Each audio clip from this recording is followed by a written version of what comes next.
Wednesday evening ஒரு 3 நாளாக night ஆச்சுன்னா போதும் நல்லா மழை பெய்ய ஆரம்பிக்குது. பட் நேற்று ஈவினிங்கே மழை பிடிச்சதும் வெதர் நல்லா ப்ளசண்ட்டாக இருந்துச்சு.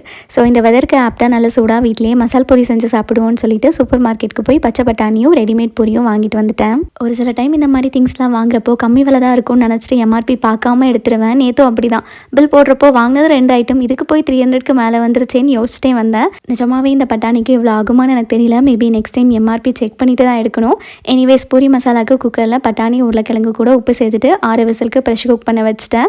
மீன்வைல் கடாயில் எண்ணெய் சேர்த்துட்டு ஃபஸ்ட் கமெண்ட்டில் பின் பண்ணியிருக்க எல்லா இன்க்ரீடியன்ஸும் ஆட் பண்ணி நல்லா வதக்கிட்டு ஆறுனதும் தண்ணி ஊற்றி அரைச்சி வச்சாச்சு. அகெயின் அதே கடாயில் எண்ணெய் சேர்த்துட்டு அரைச்ச மசாலா 1 கப் தண்ணி, மல்லித்தூள், மிளகாய்த்தூள், சாட் மசாலா, உப்பு சேர்த்துட்டு நல்லா கொதிச்சு வந்ததும் வேக வச்ச உருளைக்கிழங்கு, லெமன் ஜூஸ், கொத்தமல்லி தூவி விட்டால் மசாலா ரெடி. ஃபைனலாக எல்லாத்தையுமே பிளேட்டில் போட்டுட்டு லாஸ்ட்டாக கொஞ்சமாக கார்ன்ஃப்ளேக்ஸும் ஆட் பண்ணேன். பட் அது ஃப்ரை பண்ணி போடணுமா என்னன்னு எனக்கு தெரியல. பட் சாப்பிடவே முடியல, ரொம்ப கெட்டியாக இருந்துச்சு. ஸோ அதை செப்பரேட் பண்ணிவிட்டு மற்றது சாப்பிட்டதுக்கு டேஸ்ட்டு நல்லா இருந்துச்சு.